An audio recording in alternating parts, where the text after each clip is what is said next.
What's happening, everybody? Welcome back to 90 Degrees Fightcast. We're here today with Neil and Dill, and we're going to be covering the Jon Jones versus Cyril Gane upcoming fight. There's a lot of news about it. Obviously, Jon Jones has been out of fighting and out of the sport for a little while. And we just want to give It's been about 3 years. It's been about 3 years. Yeah. We want to give you an insight, and we just want to have a little quick chat Give about our it. predictions And see what's going to happen. Well, give our views of what's going to happen. So who should we start with today? So let's actually start with Neil. Neil, what do you think? What you saying? What am I saying? Cool. Thanks for that, Habs. Thanks for the intro. This is going to be a really interesting fight. It's been a long time in the making. Why am I so excited about this fight? Why are people so excited about this fight? And I think the main reason is the guy in the right corner, and that's Jon Jones. Yeah. He's been, well, first of all, he's literally like most people's TBE, the best ever. He is the best ever. He is the best ever. If you look at his record, who is fault? Lyoto Machida. That is debatable. There is the separate conversation. There are some checks against his name due to some failed tests, but I honestly don't think that should tarnish his legacy in any way. Because actually, I think it's just come out that some of those tests might have been too high of a standard compared to today's standards. Yeah, so, no, they were talking about reinstating. Yeah, making that U-turn. It was against Daniel Cormier. Yeah, yes. Cormier, no contest. It was against him. It was non-contest. No contest. No contest. Yeah, but he clearly won the fight with a head kick in the second round, and it was unbelievable. It was one of those highlight reels. Yeah, but don't get Daniel Cormier. He was sick. He was a fantastic. Well, this is why Jon Jones is rated as the goat, because he beat Daniel Cormier in his prime twice, and if you look at the record, that probably wasn't even his most impressive wins. There are a hell of a lot more. Quinton Jackson, Rampage. Let's have a look at some of the lists. Let's just reel these names out. His last one was Dominic Reyes. Yeah, Reyes. He won against Santos and Smith. Gustafsson. So Glover Teixeira, who is the current lightweight champion. No, he was the lightweight champion. One of the best lightweights, for ever. He beat him. Gustafsson, he's beaten him twice. Yeah. Sonnen. Chael Sonnen, Vitor Belfort, Rashad Evans. Evans, yeah. And these guys weren't past it by any means when he beat them. Oh, no, not at all. Lyoto Machida, Ryan Bader, who's, the Bellator champ. And it's just, there's so many names. The only loss he's got is from a guy called Matt Hamill, and it was only because he threw an illegal elbow. So it's not really a loss, like in the sense of, the pound for pound status of you're looking for. It was a disqualification. Yeah. So the guy is widely recognized as the best ever. The only thing I will say, and this is the point I want to make, is he's been out of the ring for a long time. I think it's 2 years, maybe 3. His last couple of fights, they haven't been that impressive. His last fight against Dominic Reyes, a lot of people thought he lost it. I was one that wasn't sure. It could have gone either way. Now, it was close, but I think people were looking to see.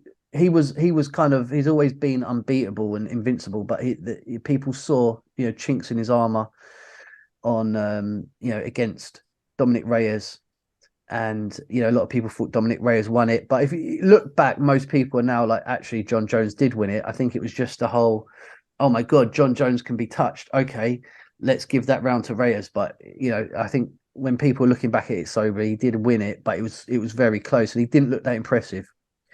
And that's actually the same as well in the fight before that against Thiago Santos, who and the thing is, these guys, Thiago Santos and Dominic Reyes, they're not that good.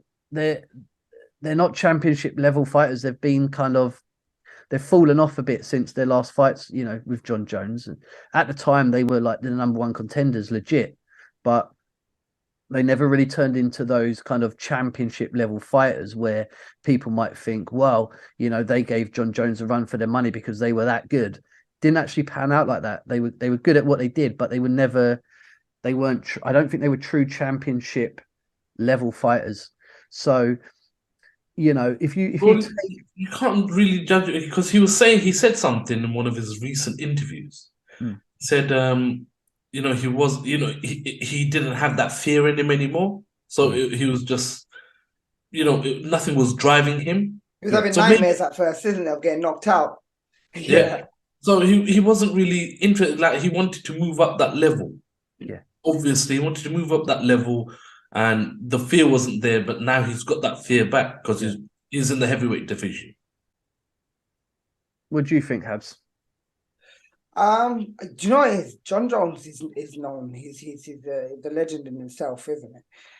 In terms of him being out for 3 years, I think it really depends on how hard he's training. Yeah, there's chinks in his armor, but he's back in there, and like you said, he's put on weight. He's up to his level. He's got into the next weight division, and I think everyone needs that bit of like oomph in them. If he's lost that oomph, his grapple game is sick, Yeah, what is it? His what's it called? Takedown average is 1.85 per minute, and his accuracy, where is it? Striking accuracy is about 57%, but his takedown defense as well, 95%. I was looking at the stats earlier. He's got good stats against Gane, right? They're both the same height. He's got a better reach. He's got better reach. Yeah. But the main thing is that if he's upped his game and he wants that fear is one of those things that make you come in stronger and harder. It depends on how you deal with it, but it seems like he thrives off of it. So it really depends as well. So I think there's two things to consider here with Jon Jones, his comeback fight, and that's what Jon Jones says and what he does. He can say that he's been training, but we don't actually know that for sure. We've seen the videos and it looks like he has, but we don't know his mental state. He can say I'm the most focused, and it looks like he's in good shape. He looks like it, but we know what Jon Jones has been through. We know that we know all the dramas, so we can't. Unfortunately, I can't say that Jon Jones is going to be 100% professional in the build up to this fight, because there's been a lot of times where he said that he has been or he's going to be, and it just hasn't. He's not one of those fighters like a GSP where they just go about their business like a robot, and they just train all the time and they just stick to it. Jon Jones is we know he's had a lot of issues out of the ring. I'm literally his biggest fan, and I think when he was in his prime, he was untouchable. So I think that's the first thing to consider, is he hasn't proven himself. He hasn't proven himself as he's got the mentality, and that's because of his layout. The second thing is we haven't seen him fight at heavyweight yet. No, this is his first fight at heavyweight. That too, against a striker who punches as fast and strikes as fast as Gane does. Yeah, he's a kickboxer. So Cyril Gane he's one of the best strikers, if not the best striker in the UFC, and he's got the speed of a welterweight, and the technique of the top high level striker. So and he hits like a heavyweight. He hits. He's a heavyweight, he's got heavy shots. He's KO'd Derek Lewis. He's KO'd Tai Tuivasa. He's KO'd.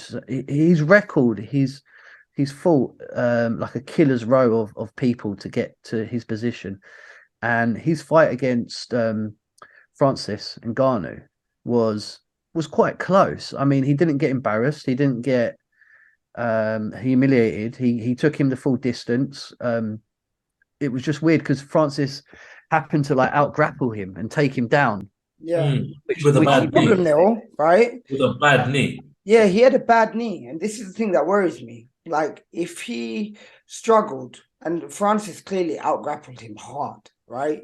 Yeah. During that fight with a bad knee, how's he gonna do with Jon Jones? So he didn't.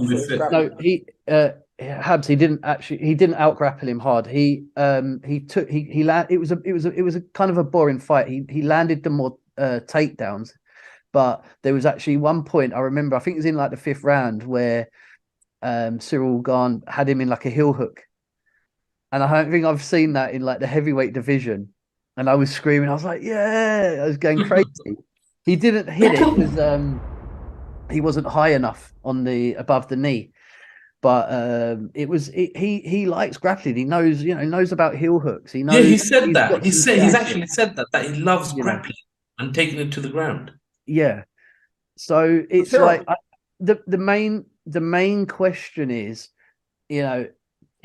can Jon Jones isn't Francis Ngannou at actual natural size and strength.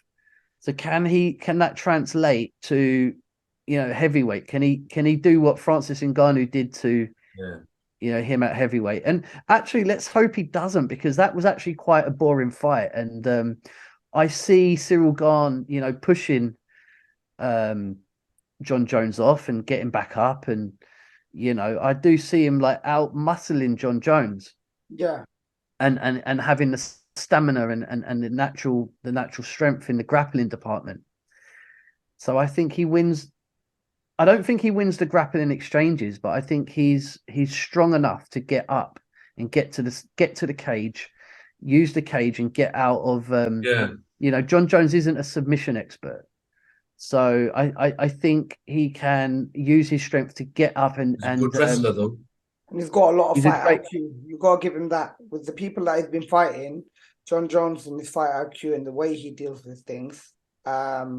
He's a good wrestler. He's got good ground game. Yeah, all right. He's not a good submission expert, but he's good at striking. He's wicked at takedowns. He isn't where he is today without being or doing what he's done. Look, main thing is what you saying. Who you saying and what round and how? Cyril Gane or Jon Jones? Because you know what? We had a little natter earlier on. Yes, we did. We had a little natter earlier on, and you put me on. You did what Raz does to me all the time. Yeah? To me and Habs all the time. You made me rethink everything about it, because I was like, Jon Jones is going to take Cyril Gane out. Yeah? Yeah. And then I was like, hang on, let me just see some more. Let me just update myself. And I was like, nah, maybe, just maybe, because Gane, he's actually a very humble guy. He was saying he only trains when he knows that there's a fight coming. Yeah. Yeah? He only trains when he knows there's a fight coming. Mm-hmm. He loves grappling, but he's too lazy, so he ends up striking. So that might people are saying that was. People were saying that could be mind games, and that they don't believe. It could be mind games. Yeah, it's like what you say and what you do are different. And I mean, people say, unless you're Tyson Fury, but anyway, that's a different subject. But I think he's been out for Jon Jones. Been out. This is what spurs me to think that Jon Jones might actually end up doing it. I can't see how though. How does he do it? Because he's put the weight on. He is slower, and he's been out the game for 3 years. That's what makes me think that he won't do it. Yeah, but then his sheer determination of him wanting, but it's a vacant title for them to any one of them to pick up. I want Jon Jones to do it because obviously I'm a big fan. Yeah, but You know what? I don't see it happening because I think Cyril Gane at that weight, that speed, I think he's gonna. I don't think it's gonna be an early. I think it might be around 4. Yes. Yeah, Yeah, exactly. mid round 4. Gane is gonna do it, or Jon Jones is gonna get lucky and strike him at No, early. Jon Jones hasn't really got that knockout power, Yeah. and he's never had that knockout power at lightweight, so he's not going to have it at heavyweight. Cyril Gane, talking about fight IQ, I think he got caught. He got caught slipping by Francis because he didn't prepare for a grappling match with Francis. I think he's going to be prepared for a grappling, rather not grappling, with Jon Jones. I think he's going to be drilling takedown defense, and he's drilling clinch work. And Cyril Gane is not the first time he's faced a grappler, someone who's tried to grapple with him, and the guy is an excellent kickboxer, and he'll get distance. He'll leg kick, he'll jab, he'll just circle the octagon and fast. He'll make Jon Jones miss. He'll wear Jon Jones out. Jon Jones will probably start breathing out of his mouth in probably round 2 or 3, because he hasn't had a fight at heavyweight yet, and they're chucking him in there with probably the number 1 guy at the moment, and I think it's incredibly brave of Jon Jones to do it, and I will be rooting for him, as I always do. He's the underdog coming in. Is he the underdog? I didn't know. I'll say he's the underdog. He's coming up from light heavyweight to heavyweight, bros. And he's been out of it for 3 years. He's got something to prove. So I'll give him the underdog status anyway. If he's not the underdog, I think he should be. Yeah, because Cyril Gane, his last fight was in September, I think. So let me check. Yeah, September. His last fight was in September, and now he's fighting Jon Jones. In March the 4th. Yeah. So, the thing that makes me think, is I'm in between, because like Jon Jones, he's got 26-1-0, isn't it? Yeah, and Cyril Gane's got 11-1. Jon Jones has a lot more fights. He's got a lot of fight experience. He's more seasoned. He's more seasoned. If you can come in and if you can work with the grappling game and actually wrap him up, he can have this. Do you get what I mean? You can have both of you guys have done MMA. Yeah. So smaller guy can take on a bigger guy. But what you're forgetting is Cyril Gane isn't a joke, is he? No. I've seen him fight. He's not just going to lie there and say, "Hey, Jon Jones, wrap me up."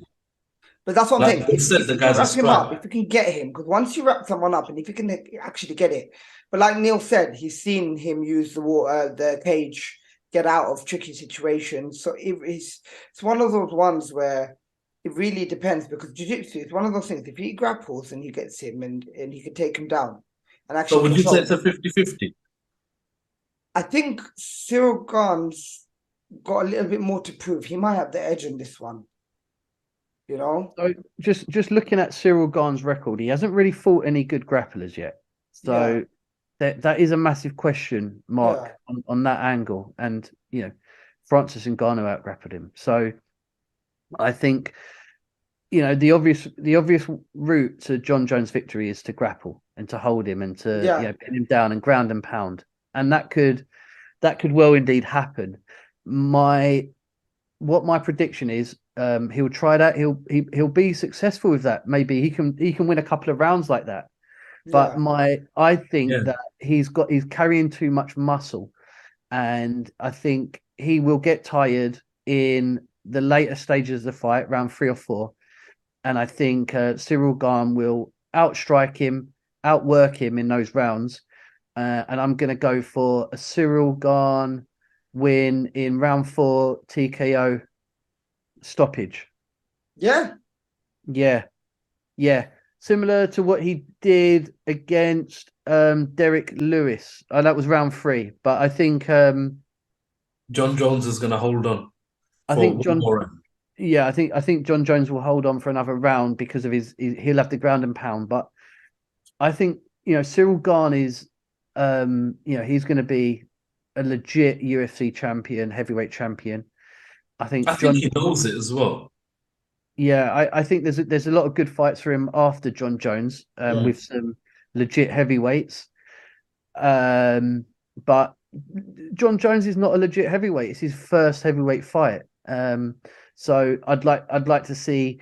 I think Jon Jones get complete, recognition for taking this fight and for doing it. And if he does do it against all odds, then he's even more the undisputed best ever. So give him all the flowers, all the titles. But I see Cyril Gane winning. I see him having a long reign on the heavyweight championship. And I see Jon Jones maybe going back down to lightweight, and there's some really good fights for him there. Light heavyweight. At light heavyweight. Yeah. But I think natural kind of, the natural ability is going to win this fight. So what about you, Habs? What's your prediction? It's a difficult one. Because you know what it is? It's not like Jon Jones has come back in, like we said, isn't it? So he's been actually consistent. And it also depends on whether it's mind games with Cyril Gane, with him training for a fight just as and when it comes up. So if he's consistent in his training, I think Cyril Gane's got the edge, right? I've seen him fight. He's fast and he hits heavy. If he can, and Jon Jones is his first heavyweight fight. So I think the edge goes to him. So if it does go that way, and it's one of those things where Cyril Gane's actually fighting and training and is consistent, I think it's going to go that way. And maybe, like Neil said, 4th round TKO. Yeah, I do. 4th round TKO to Cyril Gane, yeah? But, yeah, I'm going to have to add this on. If Cyril Gane's not been training and he trains just for the fight, Jon Jones comes in. Yeah, he's a heavyweight, but I've seen people upweight and still. Grappling's one of those games. It's IQ and it's a chess game, isn't it, too? Neil, we know how it works. If you can wrap someone up and then you can pound them, round and pound, right? Yeah. It doesn't matter how much weight you put on, It doesn't matter how much weight you put on. So it really depends on if Cyril Gane can keep him in a stand-up fight, gas him out and then work that game. But if he gets wrapped up, he gets wrapped up. Well, I see him getting wrapped up and I see him surviving. Yeah. And I see Jon Jones, gassing out. If you look at his last fight against Dominic Reyes, he kind of gassed out a bit there as well. So, and that was with a light heavyweight. So I think, with a big, strong, heavyweight who's got great cardio. I think, this guy's got really good cardio. He's gone 5 rounds with Francis and Ngannou, and I can't remember if he gassed out or not. He probably did. Have you got to have a gas tank, man? So I'm going to predict something, yeah? Go on, yeah. I've changed my mind. Round 4 TKO by Gane. TKO. I said this before you said it, Neil, yeah? Okay. But I just had like a little vision while Habib was talking about grappling, yeah? I just envisioned Islam Makhachev versus Volkanovski. Yeah. If Thingy pulls that off, yeah, what Islam did with Volkanovski, yeah, Jon Jones, it's a win. And it goes all the way, and Jon Jones takes it just by sheer staying on top of him, not letting him move. Yeah, keep them up, right up against the cage. Yeah. Staying on top or taking his back and keeping him down there so he can't do anything. Yeah, that's a win right there for him. He doesn't really need to stand up and strike with a guy who's obviously faster than him. Well, Jon Jones has got some nasty elbows, nasty knees. Yeah. He's a tricky fighter, bro. No. He actually can get away with it. He'll get away with it. He's a smart fighter. No, they're actually like legit. You can actually throw elbows in the UFC. He's known for his elbow attacks, and he's going to score off them. And he could get Gane cut. The only thing is Gane, is that's you're Khan. I'm Khan. Yeah, Gane is Jon Jones. Gane is an excellent kickboxer, so I think he'll be wise to those elbows. Yeah, again, I just think he's all wrong for Jon Jones. I think I would have liked Jon Jones to fight like an easier heavyweight and just see how he's at heavyweight and move up slowly, and then move up. But kudos to him for taking it anyway. Again, we've all given our predictions. Neil's given a round 4 TKO to Gunn. Habib's given a round 4 TKO to Gunn. Or if, what do you call it, Jon Jones actually ends up grappling, he might take it. You know, he's obviously seen the smaller guys take on bigger guys with more experience, and, you know, they've managed to handle themselves. I'm saying round 4 TKO. Also, if he does an Islam Makhachev and, you know, mounts his back and just keeps him grounded, really, Jon Jones will take it by the 5th. Else it's a TKO on the 4th as well. That's what I'm reckoning. But yeah, we all got to wait till March the 4th to see what the results are, and we will be giving an update after. But please, viewers, everybody, thank you for joining us. Please do like, subscribe, and comment. Let us know what your predictions are.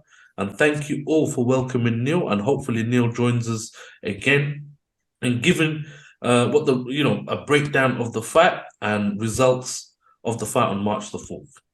Thank you all. Hi. Catch you on the next one. Jack your catchphrase, Raz.